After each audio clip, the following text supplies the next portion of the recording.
দেখে পানিতে ভাসমান কচুরিপানা বলে মনে হলেও এটি একটি কবর। অলৌকিকভাবে বছরের পর বছর খালের পানিতে এভাবেই ভেসে আছে কবরটি। এই ক্যানেলের ঘটনা ডোজার গাড়ি যখন খুলছিল ডোজার বন্ধ হয়ে গেছিল, শূন্য কথা বন্ধ হয়ে গেছিল। প্রচুর ডোজার আল্লাহ করলে স্বপ্ন আইসেও, তারপরও চেষ্টা করছিল, পারে নাই। ডোজার খারাপ হয়ে গেছে, বাড়ি গেছে, ডোজার আলাও মারা গেছে, আর ছেলেও নাকি নষ্ট হয়েছে। তারপরও আবার স্বপ্নার পরও যে চেষ্টা করছিল ওই জন্য ওই ডুববেও না, যত পানি উঠেন না কেন, এইখানেও পানি উঠে দেন, তা দেখবেন ওইরকম ভাসি।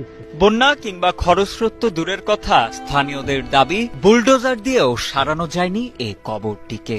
কবরটির কাছাকাছি গিয়েই বন্ধ হয়ে যায় বুলডোজার। এমনকি বর্ষা মৌসুমে খালে পানি বাড়লেও কবরটিকে কখনো ডোবানো যায় না বলে দাবি তাদের। আর এই কবর দেখে যায় 10 টাকা খাইছি, এই কবরের ওসলে টাকা উঠিয়েও যে খাইছি, তাইও মারা গেছি। একদিন ডোজার লাগে দিয়ে গেছিল জোর করিয়া, ওনার ছেলে ভাই শেষ। অলৌকিক এই কবরটি নীলফামারীর কিশোরগঞ্জ উপজেলার শীত রাজীব সরকার পাড়া এলাকায়। এলাকাবাসীর দেয়া তথ্যের ভিত্তিতে জানা যায়, কবরে শায়িত মৃত ব্যক্তির নাম দেবারউদ্দিন হাজী। একসময় এলাকার একজন প্রভাবশালী ও ধনাঢ্য ব্যক্তি ছিলেন তিনি। এলাকার কল্যাণে নিজের 82 একর জমি দান করে পায়ে হেঁটেই তিনি হজ পালন করতে চলে যান সৌদি আরবে। দেশে ফিরে শেষ নিঃশ্বাস ত্যাগ করলে পরিবারের লোকজন তার দাফন সম্পন্ন করেন তার নিজ জমিতেই। পরবর্তীতে 1984 সালে তিস্তা সেচ প্রকল্পের আওতায় খাল খনন করা হলে কবরটি পড়ে যায় খালের মাঝে। স্থানীয়রা জানান, সে সময় কবরটি স্থানান্তরের চেষ্টা করা হলেও ব্যর্থ হন সংশ্লিষ্টরা। সেই থেকে আজও কবরটি রয়ে গেছে খালের মাঝেই। বিস্ময়করভাবে খালের পানি বাড়লেও ভেসে থাকে কবরটি। আমরা যখন ছোটবেলায় এখানে গোসল করতাম, আমরা দেখতাম যে এই কবরটা ভেসে উঠতো একবারে। কবরের আশপাশে যে ঝাড় বা ইয়েগুলো আছে, ওগুলো সব কবরটা ভেসে ওঠে।